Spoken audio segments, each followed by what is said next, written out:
Welcome, curious minds, to another deep dive. Today we're taking a really unique journey into the world of fruit. Not just for its incredible taste, but for how it can symbolize distinct personality traits. It's quite fascinating. That's right. Our source material for this is Addy's Food Notes. And it's this remarkably creative exploration of, well, what you might call a subpersonality named Addy. It links her characteristics, her facets to specific foods in a really brilliant way. Exactly.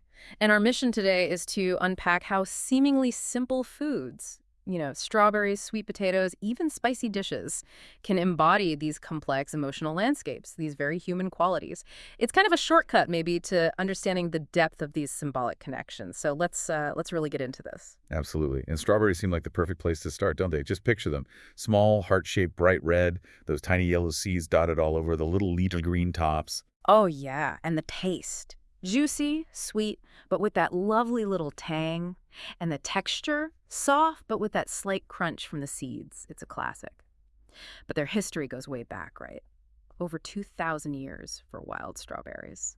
How did we get the ones we usually see today? Well, yeah, originally you had these woodland varieties like Fragaria vesca, native to the Americas and Europe. But the big, juicy garden strawberry we mostly eat now, Fragaria x ananassa, that actually showed up in 18th century France.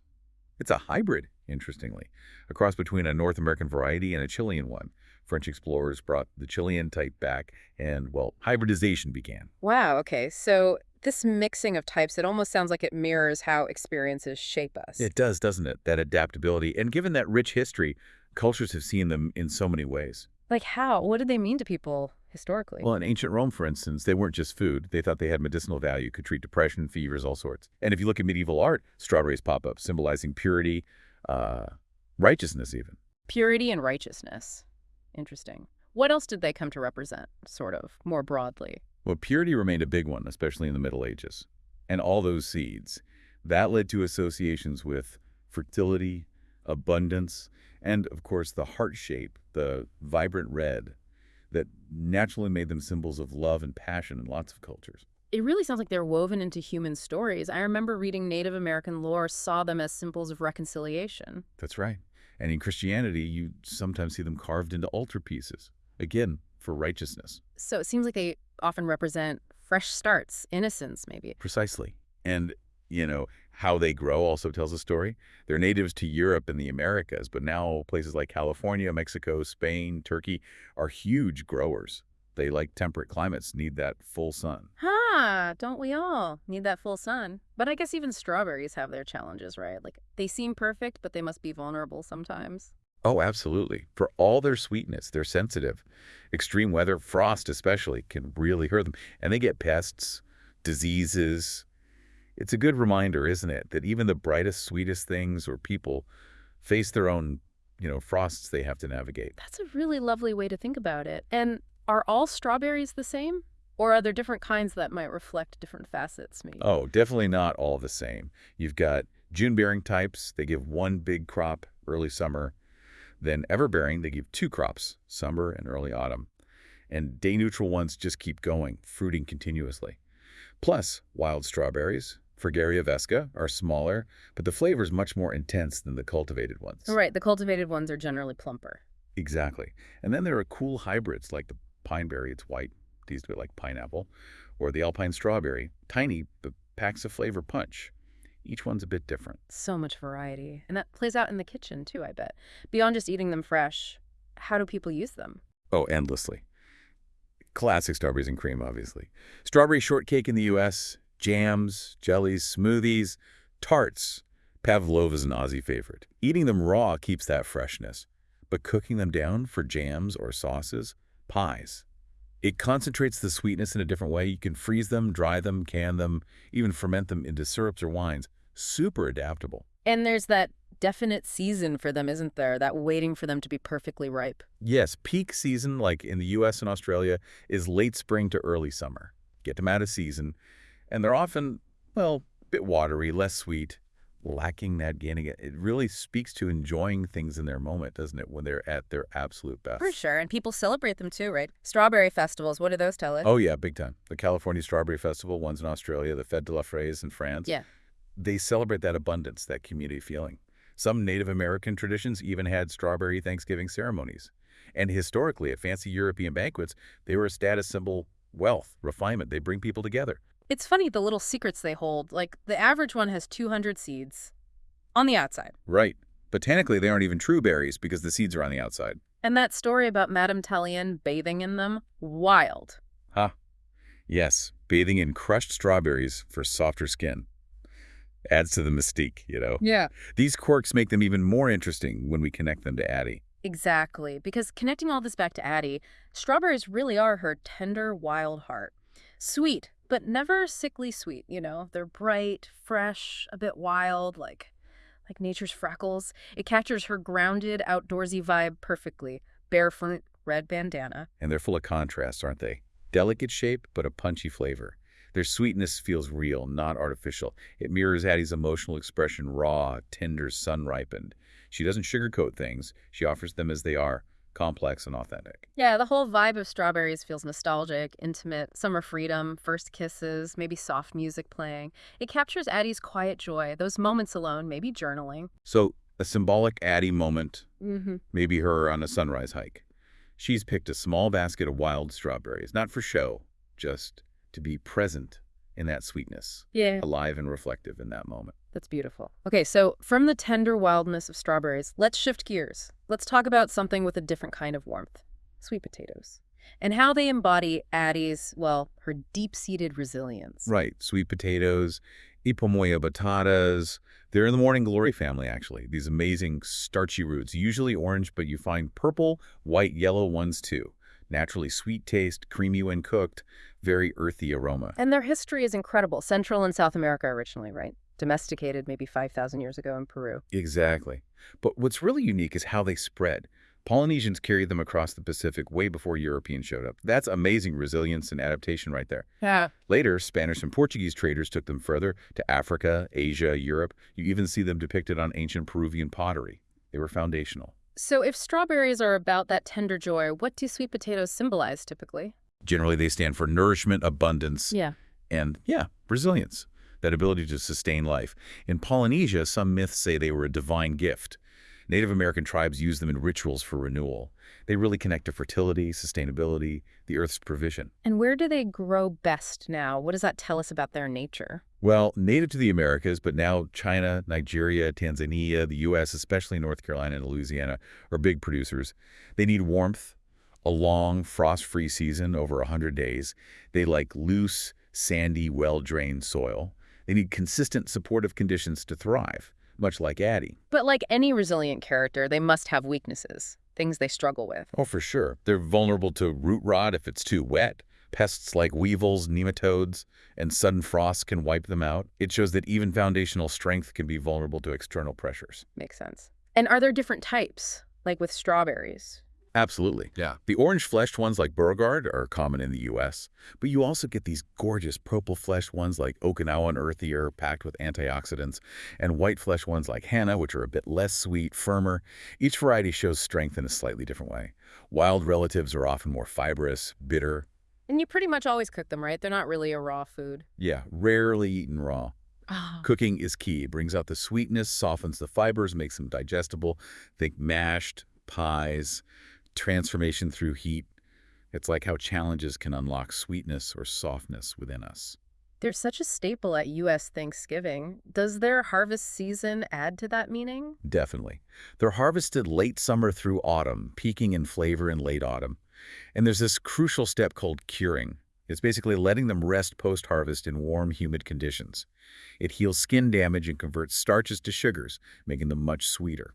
So that waiting period, that curing, actually makes them better, develops their inner sweetness. Exactly. It speaks to patience, allowing time for transformation.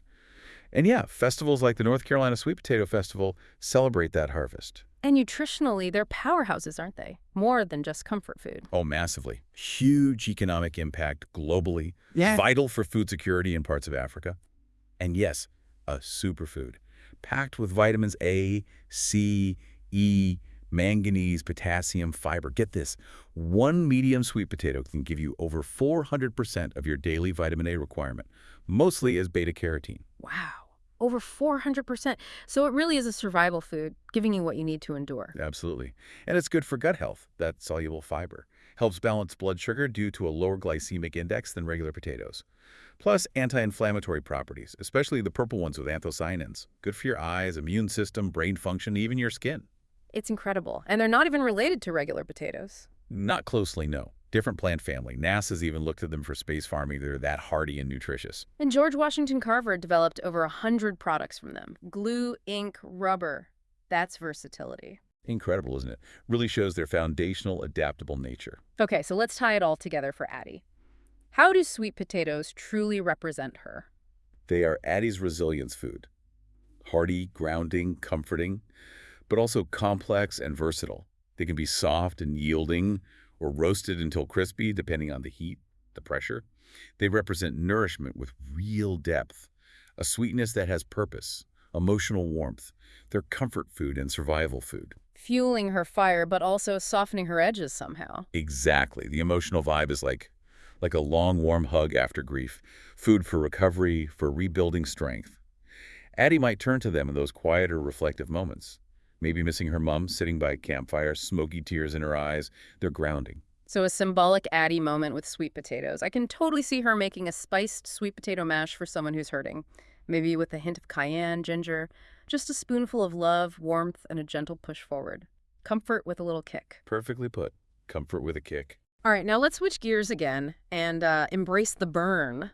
Let's dive into spicy foods as seen through Addy's, well, her sparkling soul. Because spicy isn't just heat, is it? It's about feeling. Dancing with intensity, maybe embracing a bit of chaos and coming out alive, maybe sweating a little. That is Addy to a T. Definitely. So let's break it down into tiers. Tier 1, everyday kick, everyday joy. Yeah. First up, the jalapeno. It's playful, punchy, like Addy's giggle in edible form, not overwhelming, but a great little spark starter, perfect for, say, a beach bonfire. Yeah.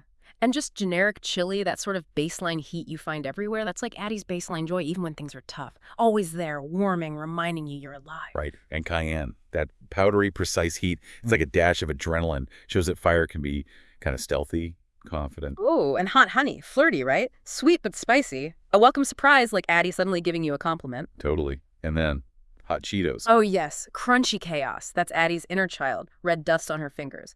Pure nostalgia mixed with maybe slightly bad decisions. Living for the burn. Absolutely living for it. Okay, tier 2. Globe-trotting heat with a story. Think harissa from North Africa. It's complex, smoky, layered. That feels like Addy's quieter, deeper side. Oh, The spice she packs with her sketchbook when she travels. And gochujang, the Korean fermented chili paste. Ah, yes. Fermented fire. It's emotionally spicy, deep umami, slow-building heat, like Addy's grief maybe hitting later, but being rich, meaningful. That makes sense. What about Aleppo pepper? Mellow, earthy, almost poetic. It's the love persists spice. Subtle heat, but with this real emotional weight. Good for stargazing, reflecting. And sambal, oh, like from Indonesia. That seems more intense. It is. Raw, real, no nonsense. That's Addy's punk rock side, maybe her glitch pop playlist. Fiery chaos in a jar. Huh. And peri peri, Mozambique, Portugal. That one's fiery, lemony, cheeky. It's a party spice. That's Addy at a music festival, covered in glitter, just dancing her heart out. Love it. Okay, tier 3. The spices that challenge you. And she always accepts. Always. Thai bird's eye chili. Tiny but vicious. A worthy opponent. Addy would cry through eating it, but she'd conquer it. Definitely. Scotch bonnet and habanero. Chaotic good. Joyful agony. That's a phoenix rising from the ashes moment for Addy, fueled by pure heat. And things like Nashville hot chicken. Yeah. Or buldak, the Korean fire chicken. Oh, those are the dare me and I'll do it twice meals. Addy thrives on that level of heat. The tears, the hiccups, that slightly mad grin. She loves it. What about vindaloo, that Indian curry? Vindaloo has history. Spicy, tangy, resilient. It embodies Addy's evolution from maybe a reckless flame to a steady hearth. But she'd still order it extra spicy, barefoot on a rooftop somewhere. Of course you would. And spicy kimchi. Fermented rebellion. It's alive, funky, a little unhinged. That's Addy's mood when she's journaling by firelight. A mix of health and glorious chaos. Right. Tier 4, unexpected bites that pack a punch. Like ginger. Yeah, ginger. Sharp, zingy. That's Addy's sassy side. But also her go-to for calming her nerves before something intense. Interesting contrast. And Sichuan peppercorns. They're not hot, they're numbing. Exactly. That tingly, numbing sensation. A spicy dissonance. That feels like Addie's surreal streak, her planned spontaneity, her philosophical wanderings. It's weird but intriguing. And then horseradish or wasabi, that blast up your nose. Whoosh, the spice that clears your soul, right? Yeah. A sudden wall of fire and tears. Those are the grief spices. Sharp, quick, overwhelming. Addie doesn't shy away from them. She lets them cleanse. Wow. Okay, finally, spice meets ritual. The Addy afters. Tequila with a spicy rim. Oh, that's more than just a drink for Addie. That's a whole mood. It's laughter, singing off-key, maybe kissing someone on a golden-lit rooftop, a burning, vivid memory in a shot glass. So really, spicy foods are like Addy's love language. Totally. Chaotic, but healing. Joyful, but sometimes sobering. Playful and profound all at once. Every bite is a reminder that feeling alive sometimes burns. That it's worth it. Always worth it. She doesn't need to control the burn, she just needs to taste it. That feels like her philosophy. Whether she's crying happy tears over chili or wiping Cheeto dust on her jeans. Exactly. You don't need to control the burn, you just need to taste it. That's Addie. So, what a journey. Through the tender, wild heart of strawberries, the warm, resilient ember of sweet potatoes, and the sparkling, fiery soul of spicy foods, all to understand Addie better. This deep dive really shows how looking at food symbolically gives us such a richer picture, doesn't it? Yeah. Way beyond just listing treats. It really does. It highlights those fascinating, often surprising connections between something so everyday, like food, and these deep human qualities. So here's something for you, our listener, to think about. What everyday things, maybe not even food, might uniquely symbolize parts of your personality or the people you know? How can looking at the world through this kind of symbolic lens reveal deeper, maybe surprising connections all around us? Something to mull over.